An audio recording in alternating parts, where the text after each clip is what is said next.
So I'm going to turn off the overhead lights. Everyone wants to get settled. How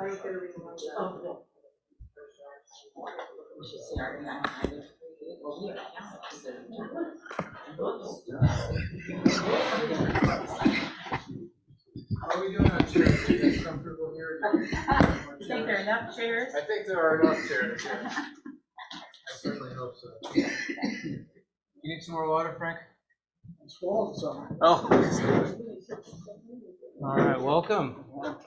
So you all know this is the Natural History Society of Maryland Fossil Club. It's our last meeting of 2023, so thank you all for an awesome year. The next time we convene here will be for Ice Age Trivia Night in February.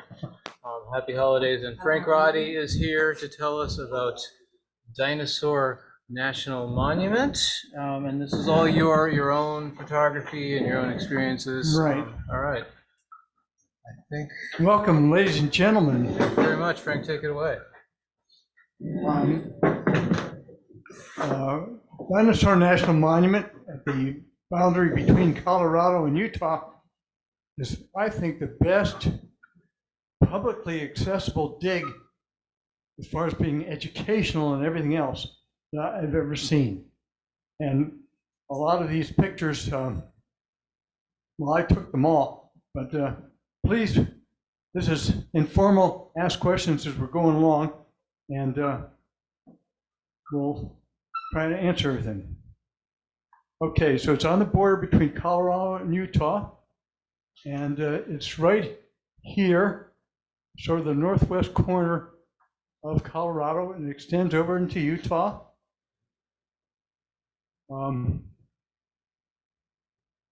So the closest town is a small one called Jensen, but the big town where we camped was Vernal. And in Vernal, there is a University of Utah museum that has a mammoth, a Columbian mammoth there. It's a I swear we didn't read it and take it. That's not the same mammoth that we have. I hear there might be more than one. So anyway, Salt Lake City is off to the west here. Now, this is the building that the Yampa River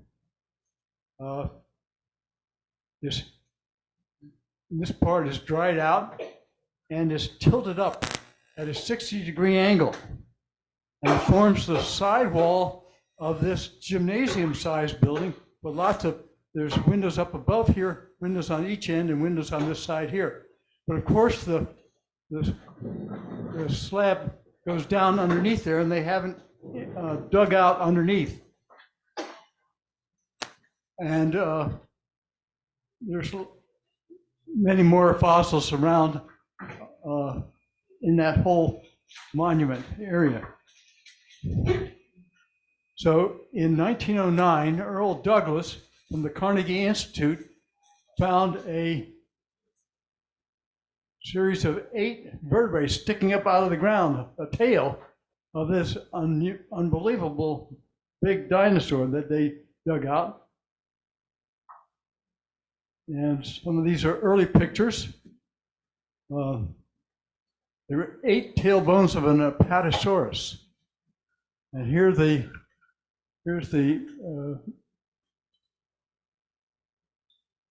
Vernal expresses the newspaper of that town, Vernal, Utah, and there's the story from 1909. Now, the Apatosaurus is a new name. When I was going through school, they said Brontosaurus. What would happen was that they had found the skeleton in one place, but no skull. And then they found a skull somewhere else, and they said, oh, this probably belongs to that guy, so we call him a Brontosaurus. Nah. Here, they found what they call articulated skeletons. All the skeleton parts were there, and they're all connected in the fossil remains in the sediment in that riverbed that was tilted up. And so they said, scratch Brontosaurus, no such thing. And so it's now called the apatosaurus, the big sauropod. So 1909, the fossils from 400 different dinosaurs there. The wall currently has 1,500 fossil bones remaining from approximately 100 individual dinosaurs. Now, this depth that they have at the wall, the face that was showing, is 149 million years ago, okay, from way back. Now, it's not a catastrophic death of the dinosaurs at that time. There's more dinosaurs down below that. There are more dinosaurs that would be above that in the rock that was eroded away and fell down, but they haven't dug down underneath the building where that slab goes down into the ground. So this is just a time, 149 million years ago, that the dinosaurs were very prolific in this particular area, more so than other times, let's say. And it's right where they found them near the surface. Okay. So they took these fossilized bones out. These are not bones. The calcium has been replaced by minerals over the millions of years. So these are really, really, really heavy mineral specimens. Some of them are rather fragile, but anyhow, so they take them out, and they took them out until about 1924. And they shipped them off a lot to museums around the world. But this is the best collection of dinosaurs anywhere. There's in one dig. And they packed some of them in plaster and stuff like that to hold things together. And this actual dinosaur specimen is in the Carnegie Museum in Pittsburgh. And this is an early picture of it. Now, they built an original building, but it started cracking and collapsing, so they had to build a new building. We'll look at that. This is where the shadow of the building is on the whole particular slab of that upraised sedimentary layer from the bottom of the river. And okay, so you can see the cracks in the buildings here, and they had steel beams trying to hold the building together as it was kind of sliding down the hill. They said this is going to crash down, so they got rid of this 1958 version, and they reopened it more recently, 2011. So here are the rock layers there. We'll start out at the bottom, the Precambrian era, up to 670 million years ago, starting in this area at about 1.2 billion years old. And they have a piece of quartzite for you to rub your hand on. It's kind of rough. It's not a crystal. It's crystalline. It's not the big crystal, though, of course. Then the Paleozoic area from 570 to 245 million years ago. And then this quarry, the Morrison Formation part, is in the Mesozoic era from 225 to 65 million years ago. It's about 149 million years. And then this is an artist's concept of what it might have looked at like 149 million years ago, river flowing through there, ponds, lakes, some desert rivers, and so on, covering a huge area. And the Dinosaur National Monument is right here, the northwest corner of Colorado. Here's Utah, this is Wyoming here. Salt Lake City is right over here. Then up to the modern time, Cenozoic area, up to present. Okay. So there were all kinds of dinosaurs that were pulled out of here. But what happened was that the flow of the river tended to wash away the small bones. So the smaller dinosaurs just kind of disappeared downriver. And even the small finger and toe bones of the dinosaurs washed away for the big guys.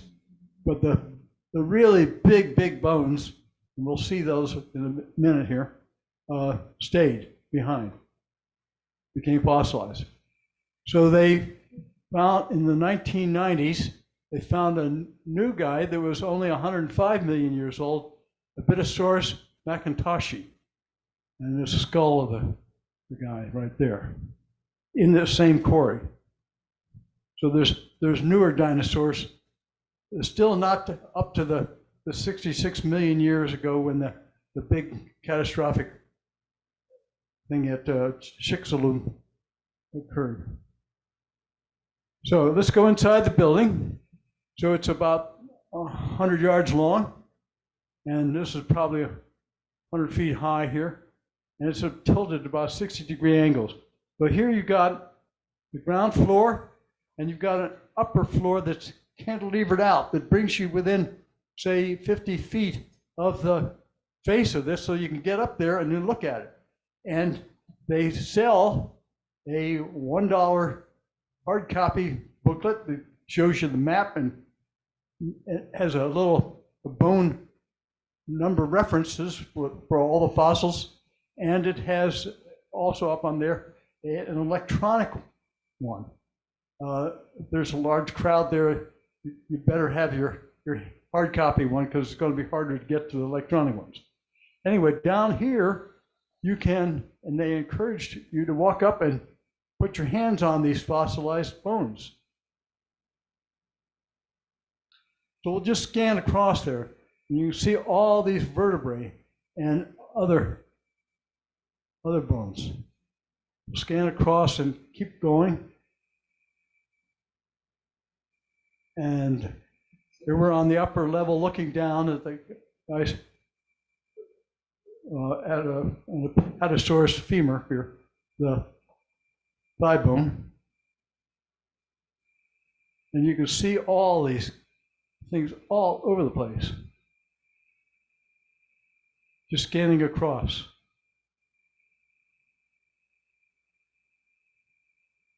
Looking down from the upper level.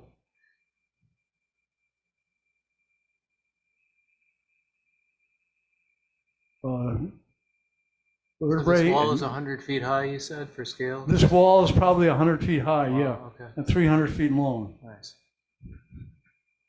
This is a huge gymnasium-sized building here, and that wall forms one side of the building. Mm-hmm. And so the foundation of the building was giving away, so they had to drill down in and put some substantial things there to keep it from sliding off. More vertebrae, more vertebrae. Again, moving across. I was going from right to left there.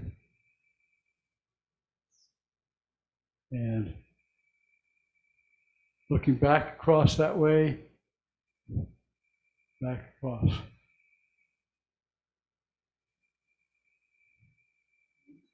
So you get to within about 50 feet on this overhanging upper floor.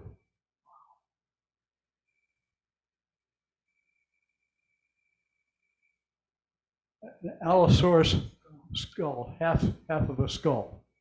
Okay. We'll get into descriptions of the dinosaurs and everything else. Okay. Vertebrae. Ribs, more vertebrae. More. So here's my wife Elizabeth touching. I didn't know you were in this. We were camping out, so this is camping gear, and this is high altitude, so you had to have a coat in the morning, a jacket of some kind. And they encourage people to touch all these fossils. Now, what kinds do we have here? Sauropods, plant eaters, You know, the small heads, long necks, counterbalancing, long tails, theropods, the meat eaters, 2 hind legs, like the T-Rex, okay? Small hands up front. Ornithischians, they have hips like modern birds, and it surprised me of one kind that I would have never suspected to be bird-like. We'll get to him. Sphenodonts, lizards, and the forerunners of modern reptiles. In this particular quarry, the sauropods, the plant eaters, the big guy is the Apatosaurus, 3/4 size is Barosaurus. Most of the guys here, most common animal in there was the Camarasaurus, and there were a lot of Diplodocus also. Theropods, no T-Rexes. The biggest one was the Allosaurus, which is about a half-size T-Rex, really nasty. Ceratosaurus, Torvosaurus, Ornithischians, Camptosaurus, Bryosaurus, and down here, a Stegosaurus. Would you believe that he has hips like a bird and he was kind of a forerunner? You remember with the Stegosaurus, the guy with the big fins on the back so the guys can't eat him, and the tail with the 4 spikes on it to chase those guys away. Also, there's some crocodiles, sphenodonts, turtles, clams, and small indications of insects and plants. And here's your book for $1. So let's get started. So here you go. We have all these kinds of dinosaurs. Let's go through individually. The Ceratosaurus and Dryosaurus, these are the meat eaters, again, the small guys. Diplodocus is a half-size Apatosaurus, let's say. Camarasaurus is about 3/4 size Apatosaurus. Barosaurus, Barosaurus is more like a 3/4 size. Camptosaurus is another ornithischian. Here's the Apatosaurus, the biggest guy, of course, the plant eater. Allosaurus, we'll see more of him a little bit. He is the biggest meat eater at this quarry. Looks very similar to the T-Rex, but about half size. Stegosaurus. Remember the fins and the spiked tail. And I wouldn't think that hip looks like a bird to me. But anyway. So they give you in this booklet then the generalized skeleton. They say, okay, here are the skull, the cervical vertebrae, dorsal vertebrae, this ribs, this hip bone, ilium, the caudal vertebrae, the tail vertebrae, and okay, do we have a scapula? Yep, the shoulder blade, right? Do we have the ilium? Yep. Hip, femur, yes. Thigh bone, tibia, fibula, yep, we got them. The humerus, yes. And ulna and radius down here. Yep, we have all of those guys. So, you know, it seems to me that this is more like on a high school level that people could, high school aged children would be very able to digest all this stuff and become very interested in the study of paleontology. But anyhow, so this is first page, and it tells you how to use the book. So what they've done is they say, okay, in sections 1-2 and 1-3, and they're going to show you a map of the wall, has all of these guys there by number. And you notice that Camarasaurus is the number 1, Diplodocus is probably number 2 on the list here.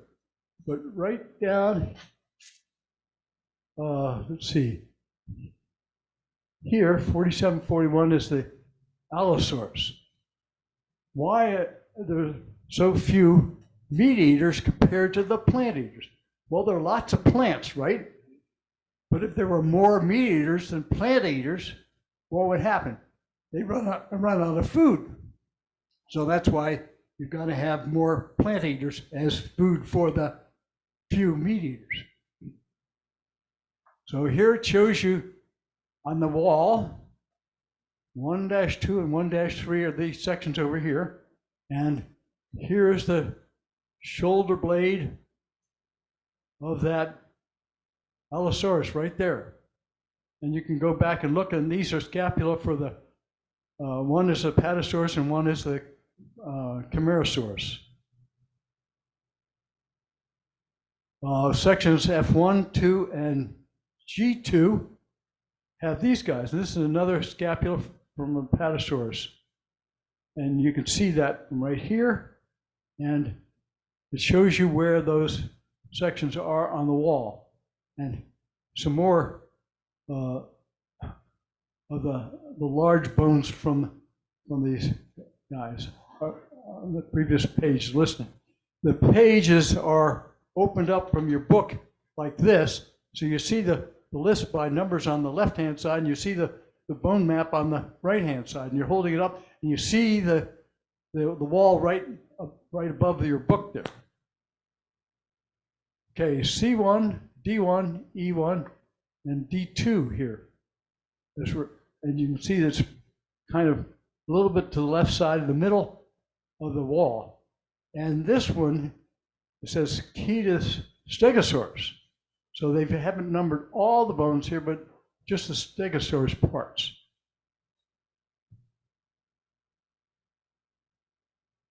Now, what made this quarry the best in the world are articulated skeletons, where they had the whole skeleton from the skull, all the cervical vertebrae, here's the tail vertebrae here, and almost all of the other large bones.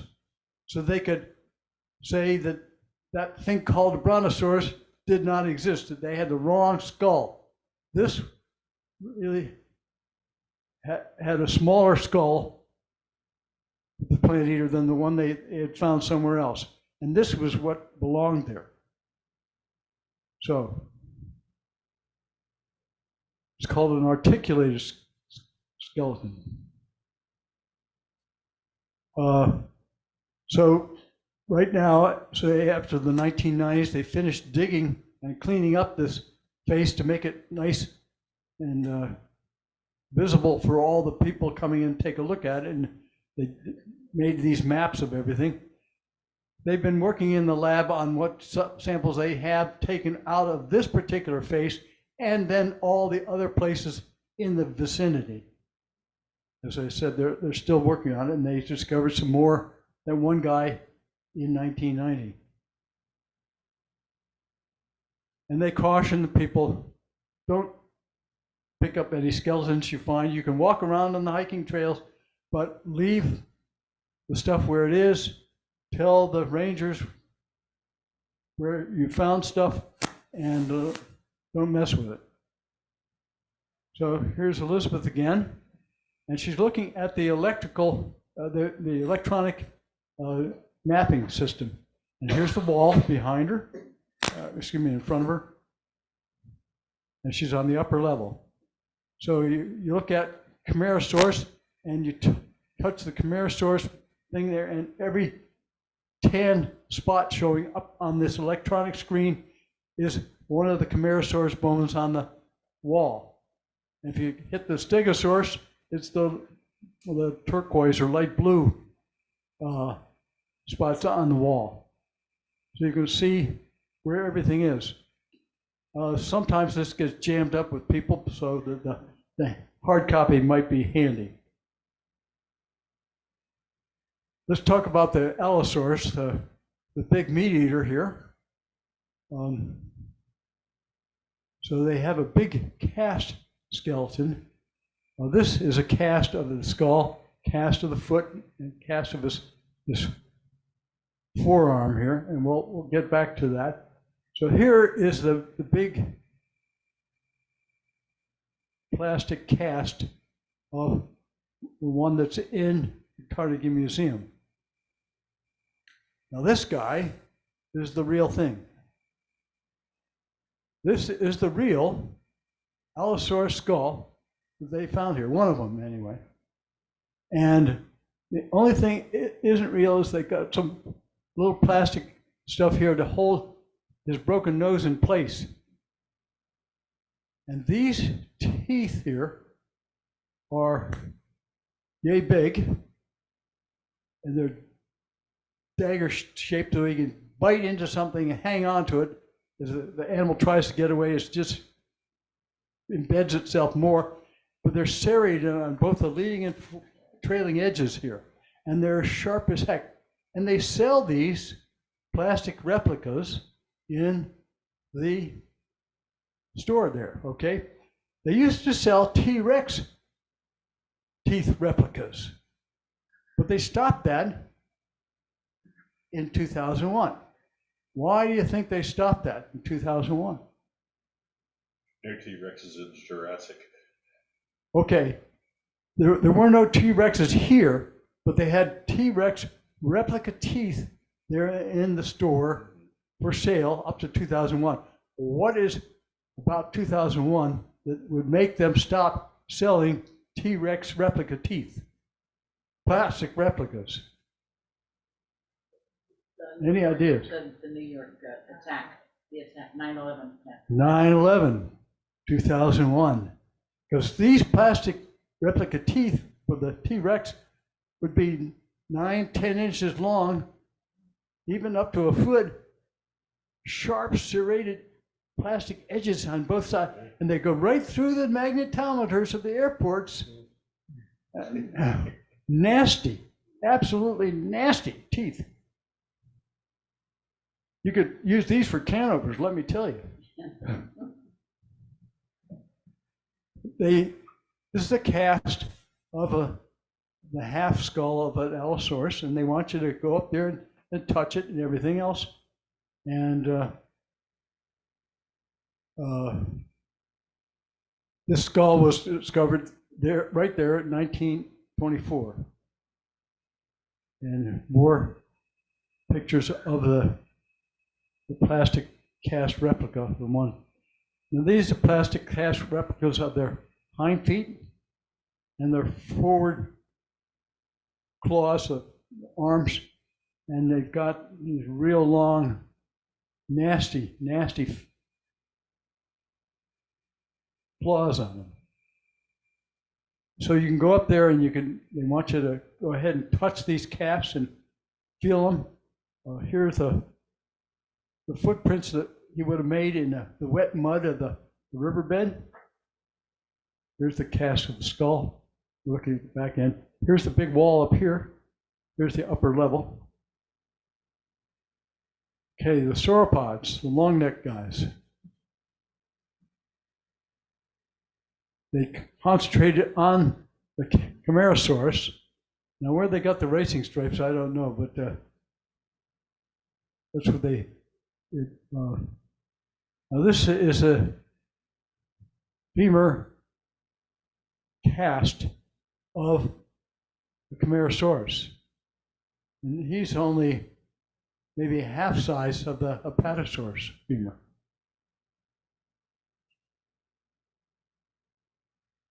Now, this is the best dinosaur fossil skeleton anywhere in the world. This is the real thing. This is a baby Camarasaurus plant eater. Okay, this is a railing that's 3 feet high here. So the baby is gigantic, okay? But in other words, it's an articulated skeleton. They got the skull, they got almost all the bones, a little bit missing there, some bones missing in the back legs here, but otherwise, just about the whole thing. So they can put everything together. They know what the shape is, they know how they all fit together, and it made things very, very nice for them. That's why they like this particular area. Our friend the Stegosaurus does not look like a bird to me. Anyway, his fins, his tail spikes, this is a real tail spike.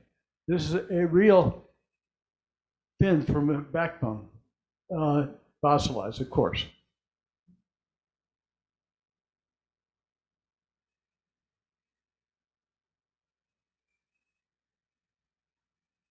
This is a cast of a Dryosaurus, which is an ornithischian, a bird-like guy. Cast of his skull. This is a cast of a big Apatosaurus skull.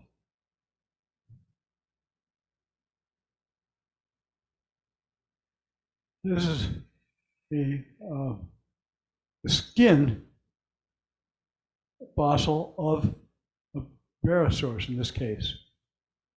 It's kind of rough skin. About how big is that whole piece? Hand size?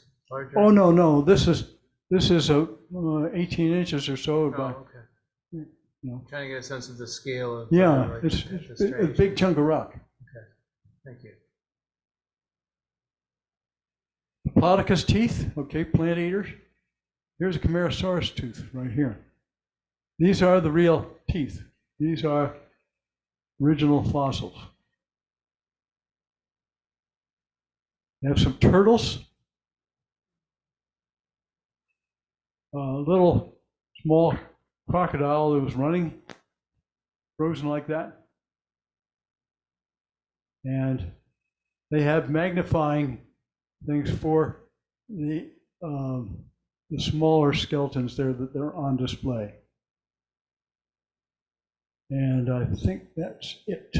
Yes. So, are there any questions? Yes. One of the slides showed a trackway.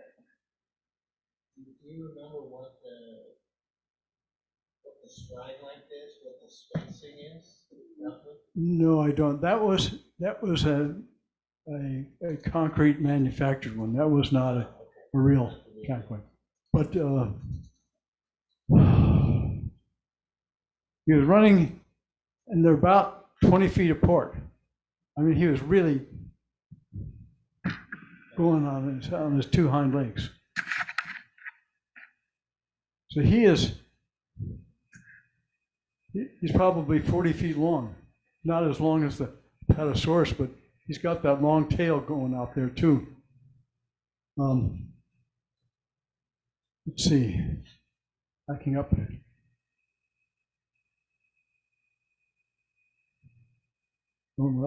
Is it that one that you just went past? There's the track there. Maybe it's 10 feet apart. So this is much bigger than your hand. This foot here is much bigger than your hand. These claws are really, really much longer than your fingers.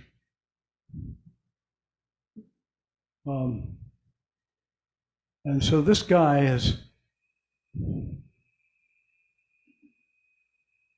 more than 30 feet long, somewhere between 35, 40 feet long, I'd say. So here's a woman standing there. This is a cast, and this is the size skull here. So this cast skull is smaller than the real skull. So this is a teenager, I guess, and this is the adult skull. So these guys are big, even though he's only half size of a T-Rex.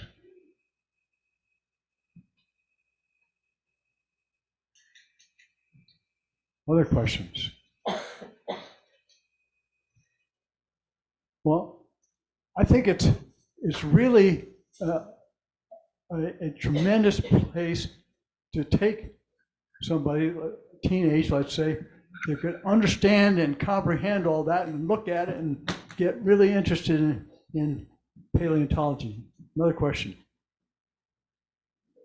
I understand the river vaulting off and exposing the thing, but why are all these skeletons there? What was peculiar? What was The skeletons are, this is the rock face that was exposed when they got there in 1909. Right. Okay, so they did a bas relief around it. They got a lot of skeletons out of there. But there were newer skeletons. They found one that was only 105 million years old. So that was in part, that was farther down, found not right there where the building is, but off to one side or another. So that, and there are other skeletons that are deeper into the rock, meaning they're older than 149 million years ago. But this was not an extinction as such. This was probably when the dinosaurs were flourishing the best, when the climate right there was best for them to live. Is the best explanation they have. So it was well before the 66 million years ago Chicxulub asteroid impact. And they have found glass spherules of frozen ejecta from that asteroid all the way out in Colorado, Wyoming, Utah, at that level. Question. I'm assuming that when these were deposited, it was flat, and then at some point Yes, there was it was uplift. tilted, right, yeah. So when was that uplift, do you think? When the Rockies were forming, that kind of time period? Oh, I don't really know. I didn't see any information that would indicate exactly when that happened. But I'm sure the geologists have a better idea on that, yes. Yeah. So the people seeing it. But, so this was flat, and it was a sedimentary layer on the bottom of the river, the sandbar on the river, and then just Collapsed, and then at some point later in time. fossilized and you know, got tilted back up. Yeah. But it made it a tremendous viewing wall. Yeah. Okay. But by that time, all of the vertebrae and everything else had become fossilized, so that the smaller bones had been washed away, but the big guys were right there, and they just made a terrific mural for you to study.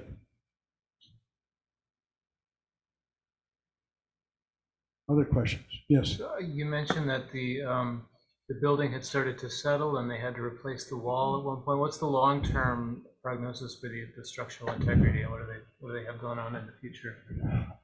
Well, they hope that it'll last for another 100 years. Okay. There are more earthquakes and everything else out west, and shifting around. So, but the foundations were like foundations for a building here at first, but it started sliding down and coming apart, and they put beams there to try to hold it together, and they were afraid it was going to collapse in 2006, so they made everybody stay out.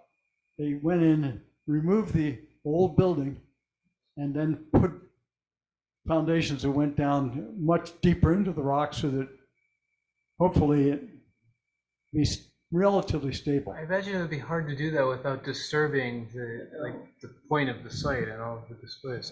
Well, yes, but they would drill down and put in a reinforced concrete pillars coming up. Okay. So they use this for high rises. We've got a building that's we're in a high rise, 140 feet tall, and the concrete, reinforced concrete columns go down 80 feet below the surface to the bedrock. The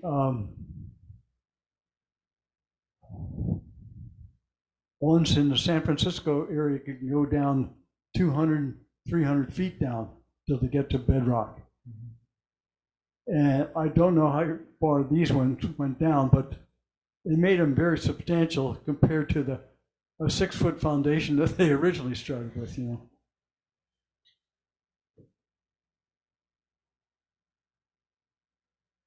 I especially liked it, since I was there with you, because as I said, I'm not a geologist I'm not a scientist of any sort, only because I lived around him long enough. But because it was so impressive to me that I could actually, you remember things so much better when you touch it, and that's what was so wonderful, was just to see how excited people were, just as I was. Oh my goodness, this is really, and you could tell it wasn't anything fake, it was not. And the way this book has those outlines, well, it purposely is that way on the wall. That's why they section it off for you. So it's really terrifically educational for a person like me that doesn't really, study this. The idea was to truly educate rather than just have a visual or whatever. And when they just kept encouraging you to touch it, because I think your mind, the interpretation of the mind and the feel of it, just really sticks with you. I go to the Smithsonian so many times with the children or anything, and it doesn't stick like this one did. Right. And whoever designed, got this idea after they did all the excavating and everything, and it's just an indication of progress, I think, in education for sure. But the woman with the little boy touching the femur there, we're speaking German. So people are coming from all around the world to see this because you can't find it anywhere else. Not as good as this. We had a house in a town called Kennewick, Washington, which is the southeast part of Washington State. It's a desert area, but we have the Columbia River going by. And about a mile behind our house, in a farming area called the Horse Heaven Hills, just a lot of grassland, but hilly, was a Columbian mammoth dig. But they would not allow anybody near that because they didn't want anybody messing with it. But here, they encourage you to go up and touch it, feel it. They've got a catalog for you so you can see it. So when you're touching stuff, do they preserve everything or coated it or? Usually it's got some kind of coating on it. It's of course, fossilized bone, but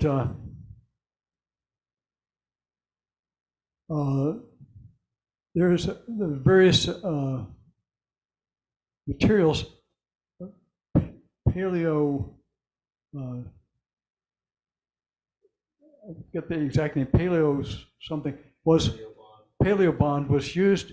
It's a sort of super glue that's more liquid in there, so it seeps in, sinks in, and glues everything together, makes it a lot less fragile.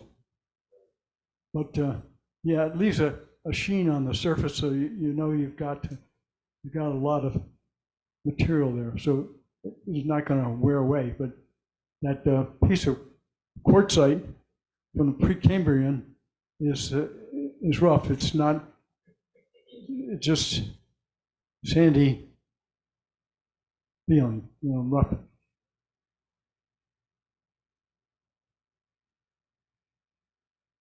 Any questions from the people at home? Any questions on Zoom? No, not yet. They're just taking it all in. Well, thank you very much. Thank you, Frank. It's been my pleasure to give you a talk. And if you've got teenage grandchildren, this is the place you ought to take them. Very nice. Yes. I don't want you to keep limiting it to teenagers. Well, you could take. Because my son now's in his 30s, but when he was 5, he wanted bedtime stories about dinosaurs. Sure, sure. And if he's really interested, and you can teach him how to read and pronounce the words Camarasaurus and Allosaurus. If he goes up there and he touches that cast, the half cast of the skull, touches those teeth, he goes to the store and feels those teeth replicas, well, no, he would like one of those teeth. And he would tell his teachers that he wanted to become a paleontologist. Okay. And he used the word right. Correctly, yeah, sure. Good. Your eyes wide. Good. Sure. that's why you take them when they're young. You don't wait until they're 30. You start early. They can absorb it. Thank Well, you. thanks very much. Very much, appreciate it.